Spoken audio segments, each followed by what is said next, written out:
Okay, should la ngiphakathi ne-editing yale video bengithi ngizoyiposta namhlanje. Ngiyabona ukuthi ngizoshaya isikhathi because ziningi izinto engifuna ukuyi-include kuyona. Vele khona nomcimbi engisakona futhi nge-weekend and bengifisa uku-include ne-footage yakhona.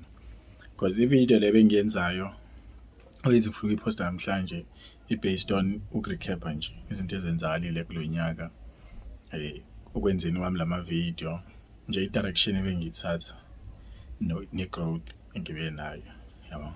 So ngisacela ukuyiposta mhlawumbe next week because kuleli viki ngiswam down impela, ama-commitments, ama-family gatherings, nje kuningi okungidemandayo.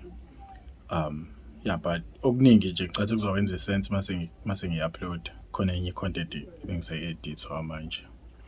Ngiyaxolisa ngempela bengithi ngizoyiqeda khona namhlanje, ngiyi-upload khona namhlanje, but akwenzeki.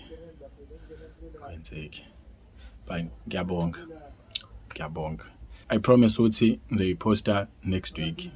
Another thing ngifuna ukuyi-include ukuthi indaba ama-specials kubazalwane la engibathungelayo ukuthi ngisayisethe indaba yakhona, indaba ye-price list ngizoyiposta nayo next week mase ngifinalize yonke into.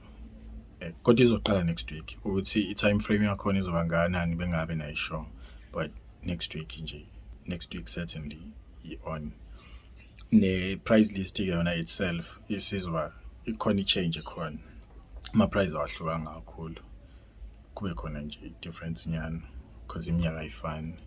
Now leya video le engiyenzayo ngicela izoyenza sense mase idrophile because i-appreciation video nje ayikho into etheni, ayikho into entsha, ukubonga nje ne-updates ukuthi it's in direction, yeah, nama-plans esinawo for next year.